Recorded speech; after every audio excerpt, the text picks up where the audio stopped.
Can you hear me fine? Can you hear me with this microphone? Okay. Good afternoon, everyone. We have finished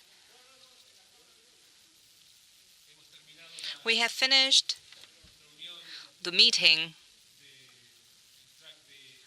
of the finance track of finance ministers and treasury ministers and central bank governors. We think it has been a great meeting where we ratify the importance of G20 as a mechanism to coordinate policies at global level. We have President Macri among us by the end of the meeting, who has made a few closing remarks. This meeting, this G20 meeting, finds us, Argentinians, with an intense agenda of domestic reforms, reforms that have made Argentina preside G20 only 2 years after being in a default situation. And now it finds the members of G20 and the G20 per se, after 10 years of deep financial crisis, and it would have been much deeper if it hadn't been for the G20 presence.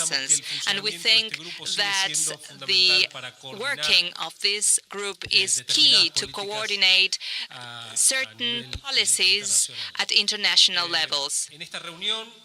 At this meeting, we have reasserted the importance of international trade as a key factor for the growth, the production, innovation, and the employment creation.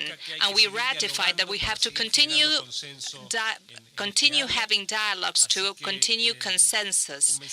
So it's a very clear message and a determinant message in terms of the benefits of international trade.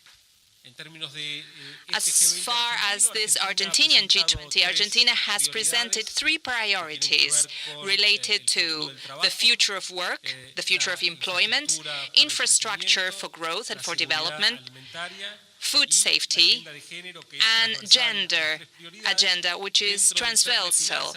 Within the financial track, the priorities we have been working on are the future of employment and infrastructure for development, where we have a map to try to generate mechanisms that would help palliate the deficit of infrastructure that accumulates throughout the world year after year.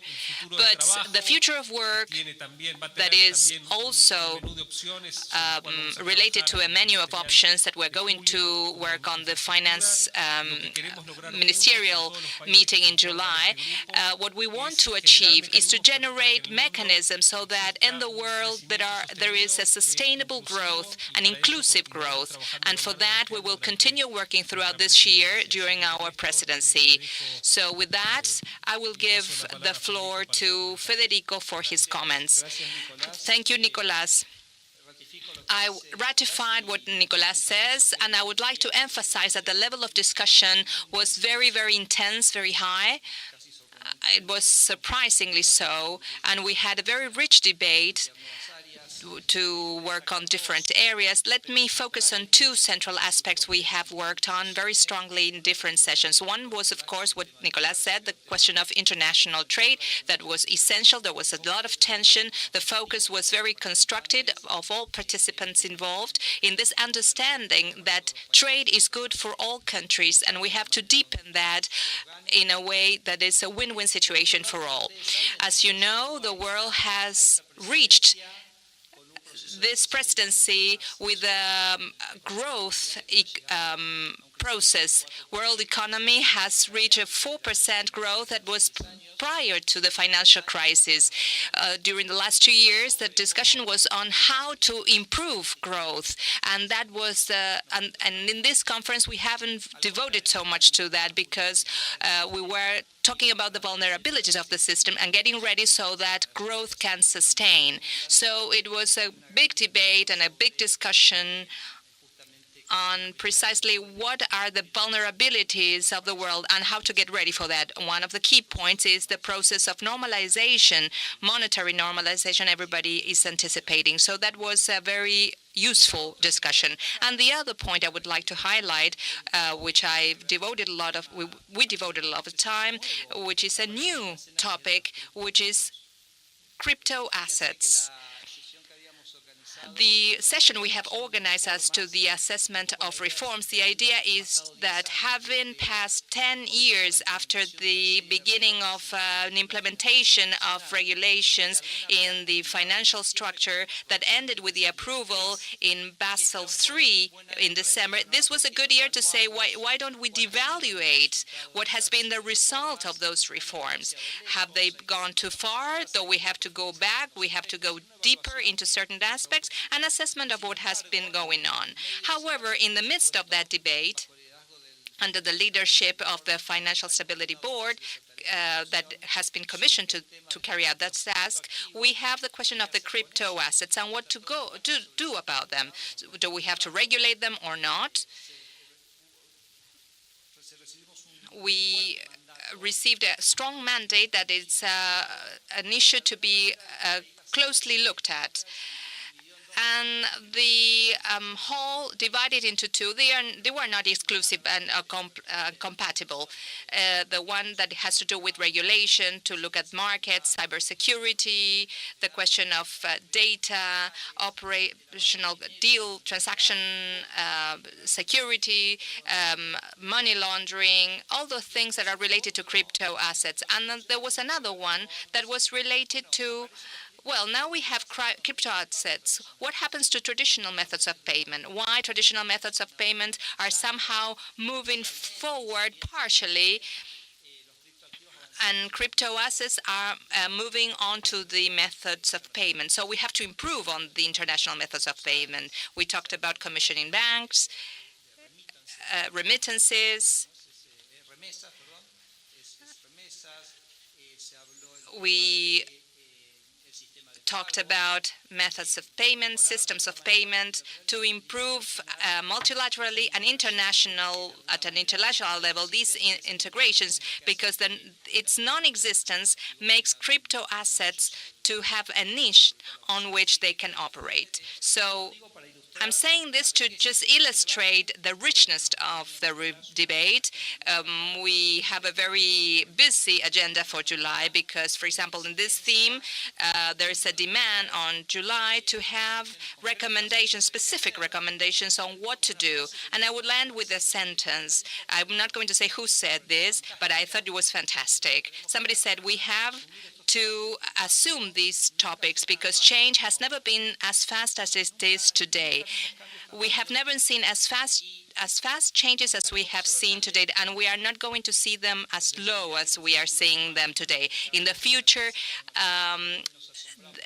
changes are going to be faster and faster, and we are surprised now, but tomorrow we are going to be surprised, and we are going to say, oh, how good it was a year ago when it was so slow. That was a bit the spirit of discussion that I think was very productive, and I agree with Nicolás that everybody left very pleased, very satisfied. It was a very good meeting. Let's begin with the questions now.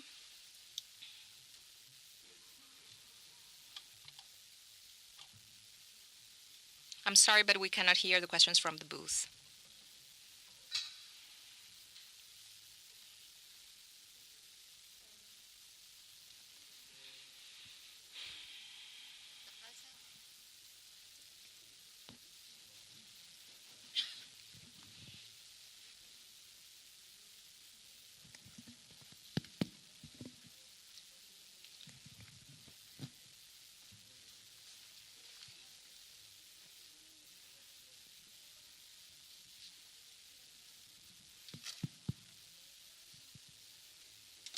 The communique does not mention multilateralism. Is there a reference to protectionism? I'm sorry, but it's not audible from the booth.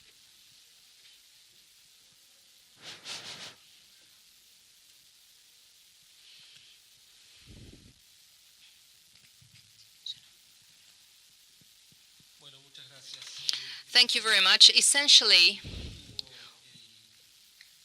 we kept the language that we had already used during the Leaders' Summit in Hamburg in terms of rejecting competitive devaluations as a trade mechanism, but also to highlight that international trade are important drivers to the growth of development, employment, and that we need a dialogue, to keep a dialogue regarding the actions to be taken.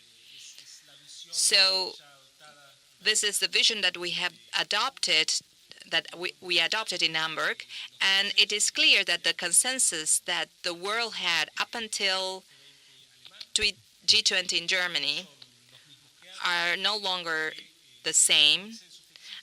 Within the disagreements, there is a framework for dialogue that is provided by G20, and where we reassert the positive spirit on international trade. I would like to add that what we have felt was a very constructive view in terms of international trade.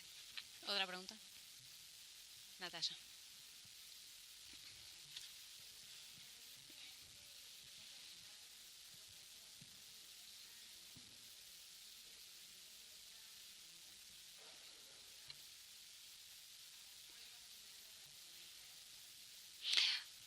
There is a looming trade war due to Trump's protectionist policies. What's your opinion on this regard? The feeling I have is the first session we had yesterday was to discuss precisely that. And the feeling that I had was that there was a very constructive spirit, a very cooperative spirit of understanding the particular aspects and the positions of the different countries with an awareness of all the players to work towards international trade. So I feel very much at ease that constructive and coordinated spirit is prevalent in the agenda. And President Macri reviewed all the changes Argentina has had, the will of Argentina to reintegrate in the world, the relevance of G20 as a forum to solve problems, as a forum to solve problems, and the role of Argentina of an honest mediator, as he said, at international debates. And I think this is the way we have tackled it. He also said that we took this presidency with a lot of humbleness. And it's an environment, it's a milieu for discussion, and we have to ensure that communication flows, and that we think is the mature role of Argentina this year in particular.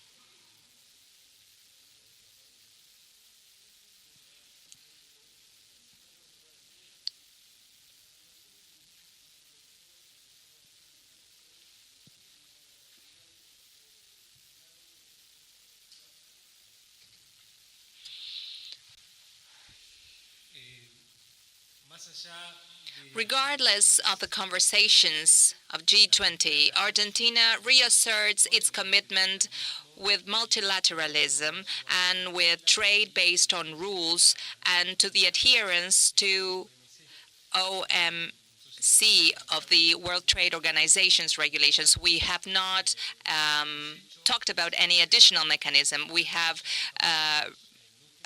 reiterated the Treasury Secretary of the United States to revise the inclusion of Argentina within the tariff on steel and aluminum, to put it at zero. So we are expecting a resolution from the United States in a future that it doesn't have to be near future, but we have reasserted that request. Regardless of this, we have not talked about an international trade war. The United States talked about safety issues in a very small part of its international trade, and it's not that there is a vision that we are entering into a trade war at global level.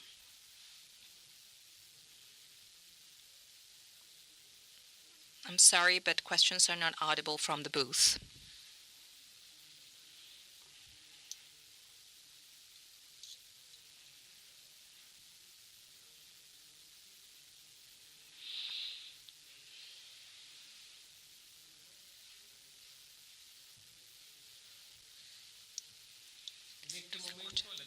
At this moment, negotiations for trade agreement between Mercosur and European Europe is not being carried out by countries individually, but by the political bodies of Mercosur and the European Union Committee in charge of the negotiations, not countries individually. We reassert our optimistic view with reference to the possibility, the close possibility of an agreement. We're working towards that objective. Our next meeting of the different bodies that are negotiating between Mercosur and the European Union is going to take place in the month of April, and we see with a lot of optimism the advances of negotiations.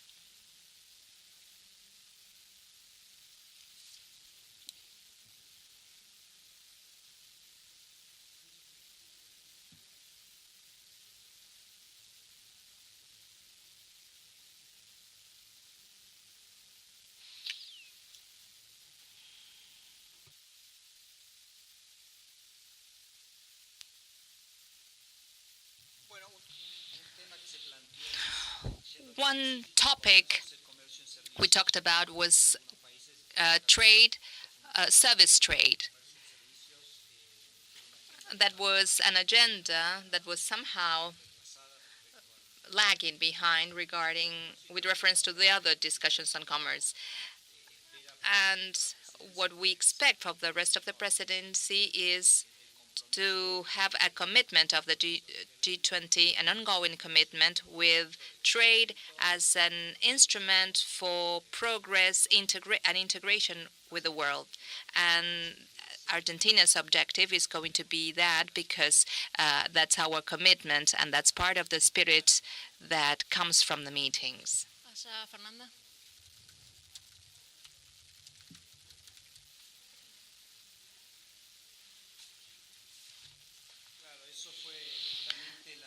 Precisely so. That was the discussion we had today in the morning. And there was a discussion regarding of crypto assets or cryptocurrencies. We talk about cryptocurrencies in Argentina, but it's very strong to speak about crypto assets, because they highlight it, because none of these assets do not play the role of a currency. We included an innovation that was a survey we carried out, anonymous polls at the beginning of the meetings. Basically, was this a point to be tackled, to be focused on? Is this focused on multilateralism, basically the regulation or the supervision of crypto assets? And it was very strong, the support they have to be added in multilateral issues. Crypto assets could be a channel for the funding of terrorism or of money laundering, and those are essential points in the multilateral agenda. But as I said, crypto assets agenda divided into two. One was to focus two axes. With Nicolás, we received a very strong mandate. In July, we have to offer very concrete, very specific ideas of how we are going, not to regulate, but what are the data we need, what are the institutions that should be supervising the Financial Stability Board, YOHO, FTF.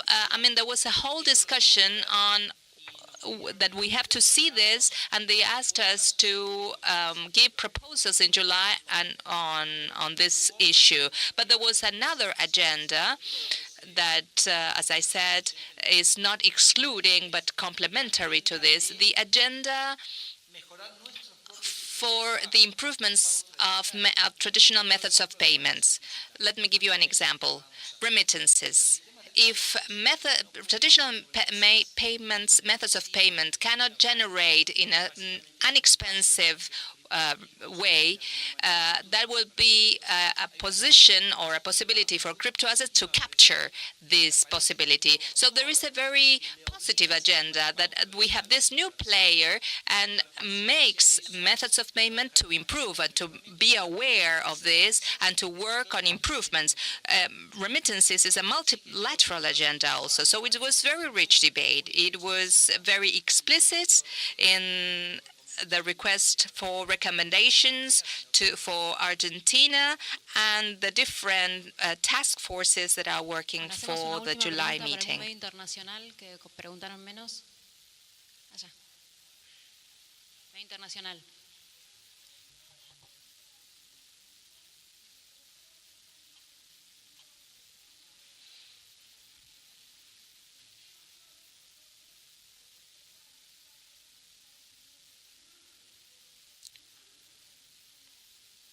I'm sorry, but the questions are still not audible.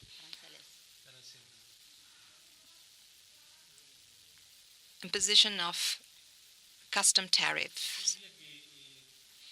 I would say discussion was much broader. We have not talked about tariffs on steel and aluminum. What we reasserted at G20 is the positive view on international trade to create employment, work, productivity. But we have not discussed specific measures. But just like we were able to have this positive view on trade, we also were able to come to a consensus on the need for the G20 to continue moving forward to generate the new ways to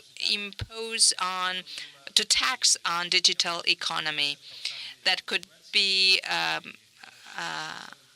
terrain for controversies. You know that there is a vacuum there with the emergence of new companies that produce in the cloud, they generate value in different countries, and now that has a vacuum in terms of how to levy taxes on those activities. So we were able to work with a preliminary report from the OECD, and that's the way G20 works, to try to come to an agreement, to arrive to consensus. It's not we're going to produce regulations, but to come to an agreement, to different agreements, and that brings about for different bodies to generate the necessary regulations, bodies that work jointly with G20. Well, thank you very much.